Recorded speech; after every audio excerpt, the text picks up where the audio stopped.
This screencast is going to discuss how to find a website to use as a source in an assignment. Before I go any farther with this, though, I do want to just make a quick disclaimer. For any assignment that you're working on, make sure to review your professor's instructions very, very carefully. When it comes to sources, they might have very specific instructions. So, for example, sometimes a professor might say that you may not use websites outside of the Rhone State Library at all. Or they might say that websites are okay, just make sure that it's a certain type of site, like you can only use .gov, .org, and .edu sites. So again, always read the instructions for your assignment very carefully. Read those and then ask your professor to clarify if you have any questions about their expectations and their requirements. But let's say that you are allowed to use websites as sources. And by that I mean websites outside of the Rhone State Library. So stuff that you'll probably find using Google or some other search engine. You still need to use good, credible information. Not all websites are okay to use as a source in a paper. In fact, a whole lot of them are not really appropriate to use in an academic assignment. So how do you tell if a website is okay to use? How do you tell if it's good, credible, reliable, all that stuff? Well, one way is to use something called the CRAP test. So I'm going to show you a page. This is the Rhone State Library homepage, library.rhonestate.edu. And if you go from this page to our Research Tools section, and then scroll down to this guide called Evaluating Information, the CRAP test. This page discusses how to evaluate information in quite a bit of detail. And it talks a lot about the CRAP test, which is a tool that some librarians and teachers came up with to help students figure out how to evaluate information. It's easy to say you need good sources, but it can be a little bit harder to determine what exactly makes something a good source. So the CRAP test gives you 5 criteria that you can think about. There's a video that explains the CRAP test here, and then there are some specific questions and details about the different criteria on the page as well. I'm not going to go through these one at a time. This page is here for you so you can look at it on your own time as needed. When it comes to websites, though, I really do want to focus on a couple of these criteria. Specifically, first of all, author or authority. With websites, you really need to think very closely about this. Who is the author or creator of the website? And are they an authority that you can trust when it comes to your topic? It's really easy nowadays to make a website. It's quick and easy and it doesn't cost much money. So just because someone has a website, it does not mean that they know what they're talking about, right? You need to figure out who is the author behind the website and then research them. It might be an individual or it might be a group or an organization, but either way, you need to figure out who is behind the website. If you can't figure out any sort of an author for the site, not even like an organization or group who created it, then my rule of thumb is not to use that website. Because if you don't know who the author is, then how can you figure out if they're trustworthy? There could be exceptions to that, but that is my rule of thumb. And to show you an example of what I'm talking about, here's a page that I know some students have tried to use in some history research papers. But there's no author name anywhere on this website. I've looked all over. There's no author name. And if you look at the URL, this part up here, you'll see that it's a Weebly site.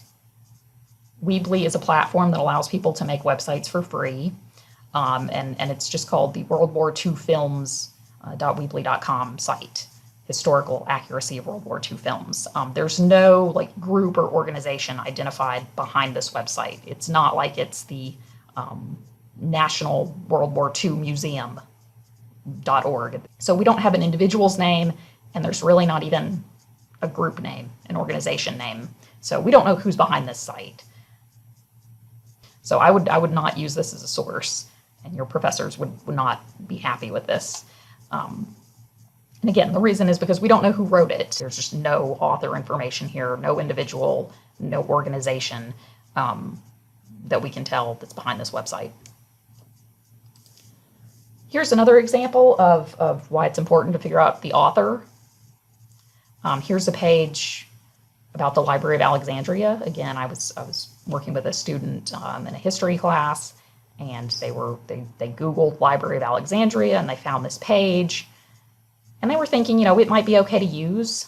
There's a lot of content here, and there are actually, if you looked at it closely, the author, whoever wrote this, does cite some sources. They've got some in-text citations here. So the student was thinking, okay, this might be an all right source to use, but I said, well, let's try to figure out who wrote it. So we looked all over the page. Like I said, it's really long, there's a lot of content, but there's no author name on this page. So I said, okay, well, this is just one page within a larger website. So let's go back to the home page.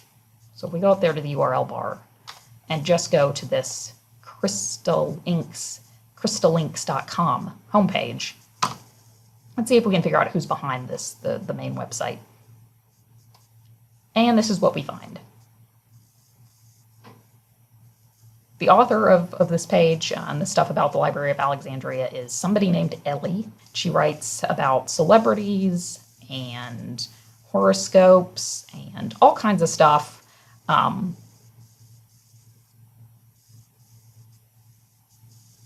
So this page, it's got a lot of interesting things here. It would be fine to look at, for your own interests. It's fine that she's made this website and put this out there, but I would not quote this woman and her personal website as a source in a history paper, right? This is not, she's not an authority on the topic. So I would not use this page on her website about the Library of Alexandria. I would look for something better, and you could find something better somewhere else. But again, this is just an illustration of how, looking at one page, you might think, oh, this looks all right. But when you dig deeper and figure out who's actually behind it, and you realize it's this lady talking about horoscopes and selling talismans from her website, you need to stop and think, okay, no, not actually a good author to quote. I figured that out just by looking around this website, clicking around, going to the homepage. You won't always be able to do that. Sometimes you've actually got to look up the author using Google. So an example of that is this page, the Employment Policies Institute, epionline.org. And it's talking about how the minimum wage is terrible and how bad it is for everybody. If you looked around the page, you might think, oh, look, they've got a section that says research, it's a .org. So you might be thinking, oh, this is fine to use. But what I would do is I would go to Google and I would look up the Employment Policies Institute. I would Google this organization. If a website is really biased or full of misinformation, it's not necessarily going to tell you that on their About page, right? It's probably not going to tell you that. So that's why I went to Google and I looked up this organization. And if you scroll through here, you'll see that other websites have reviewed this organization and written about it. And Wikipedia has a section that discusses some of the issues with this organization. And then also there's another site called SourceWatch, which lays out some of the concerns. The EPI is saying that it's totally nonpartisan and totally objective, but when you dig down into it, you realize that it's actually run by this lobbyist who works for major hotel and restaurant chains. So there's an extreme level of bias when it comes to how the EPI discusses the minimum wage, and there's actually a note in here on this page about how somebody actually paid the EPI off to do a study to say that the minimum wage is bad. So it's extremely biased, maybe very misleading, but it didn't say that, on their main webpage. You had to go to Google and look them up to get this sort of, to get the inside story. So yeah, I would not use the EPI as a source at all. Or if I was going to use it in a paper, I would at least point out that they are really biased, and also that they're not upfront about that they actually lie and claim that they're not biased. I would make that disclaimer if I was going to quote anything from them. So that's authority, again, author or creator, really, really important to figure out for a website before you use it. Then this other criteria in the CRAP test, the P stands for purpose. Think about, why was the website created? Is it trying to inform you, entertain you, persuade you of something? And is the purpose made clear, or is there a hidden agenda? It's okay to use sites that have a particular stance on an issue and advocate for it. So here's an example of that: startschoolslater.net.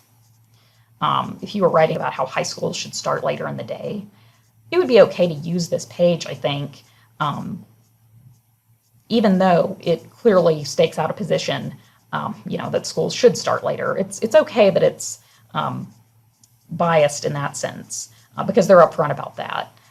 They're not trying to hide anything. They're not claiming to be impartial, and they do have some research that backs up their position, and they've cited some good, credible sources themselves. So yeah, really think about the authority or author, and think about the purpose behind the website.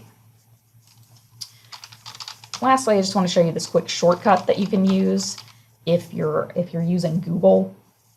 You can add site:.gov to your search, or you could do .edu or .org. You could do it for any domain type, and that will limit your results to just those types of sites. In my experience, .gov and .edu sites tend to be best for academic assignments. You still need to review them, make sure they're current and relevant and everything else, but generally they're okay to use. So for example, if we did site:.edu, we could do high school start times.